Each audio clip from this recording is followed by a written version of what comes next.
दिल्ली सरकार के सिंचाई एवं बाढ़ नियंत्रण विभाग के डिवीजन 6 में भ्रष्टाचार का एक और सनसनीखेज मामला सामने आया। न्यू ड्रेन स्वरूप नगर में कॉपिंग घोटाले की गूंज अभी थमी नहीं थी कि अब M10 और M30 और RMC परियोजनाओं में भी घोटाले की खबरें उजागर हुई है। ठेकेदारों और अधिकारियों की मिलीभगत से सरकारी खजाने को करोड़ों का चूना लगाया जा रहा है और दिल्ली सरकार के आदेशों की खुलेआम धज्जियां उड़ाई जा रही है।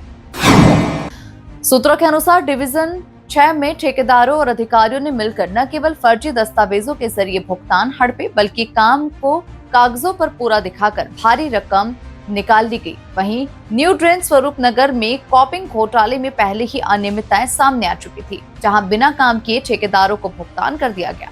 अब M10 और M30 तथा RMC परियोजनाओं में भी यही कहानी दोहराई जा रही है। जांच में पता चला है कि अधिकारियों ने भले ही कार्यक्षेत्र बदल दिए, लेकिन ठेकेदारों के पुराने कामों को अपरिवर्तित रखा, जिससे भ्रष्टाचार का ये खेल बेरोक टोक चलता रहे। दिल्ली सरकार की भ्रष्टाचार निरोधक शाखा यानी ACB ने हाल ही में डिवीजन 7 के एक निलंबित कार्यकारी इंजीनियर गगन कुरिल और ठेकेदार अरुण गुप्ता को 4.6 करोड़ रुपए के घोटाले में गिरफ्तार किया था। इस मामले में फर्जी बैंक गारंटी और दस्तावेजों में हेराफेरी का खुलासा हुआ, जिसके बावजूद भ्रष्टाचार पर लगाम नहीं लग पाई है। नए खुलासों से साफ है कि डिवीजन 6 और 7 में भ्रष्टाचार का जाल अभी भी फैला हुआ है और ठेकेदारों के साथ अधिकारियों की साठगांठ बदस्तूर जारी है। सूत्रों का दावा है कि दिल्ली सरकार के निर्देशों के बावजूद डिवीजन 6 और 7 में सुधार की कोई कोशिश नहीं की गई। अधिकारियों ने न तो ठेकेदारों के पुराने कामों की जांच की और न ही नए टेंडर्स में पारदर्शिता बरती। हाल ही में सिरसपुर गांव में 5.3 करोड़ रुपए की परियोजना में 4.2 करोड़ रुपए बिना काम किए ठेकेदार को जारी कर दिए गए। इसी तरह बुराड़ी में CTP नेटवर्क की मरम्मत के लिए 38.89 लाख रुपए का ठेका दिया गया, लेकिन वहां कोई भी काम नहीं हुआ। फिर भी 43.74 लाख रुपए का भुगतान कर दिया गया।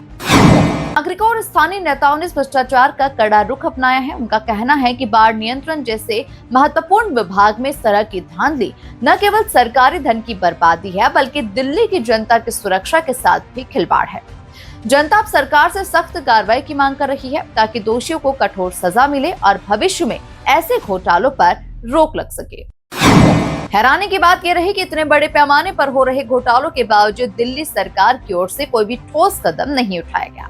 ACB की कार्रवाई के बाद भी विभाग में सुधार की कोई संकेत जो है वो दिखाई नहीं दे रहे। सवाल ये उठता है कि क्या सरकार इस भ्रष्टाचार को रोकने में गंभीर है या ये सब केवल कागजी कार्रवाई तक ही सीमित रह जाएगा।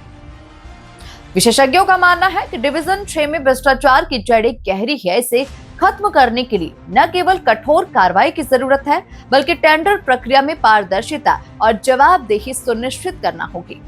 ACB ने अपनी जांच जारी रखने की बात कही है और संभावना है कि जल्द ही ये लोग इस घोटाले के दायरे में आ जाएंगे। दिल्ली की जनता को इंतजार है कि सरकार इस पूरे मामले में कितनी गंभीरता दिखाती है और क्या भ्रष्टाचार के सिलसिले को रोका जा सकेगा।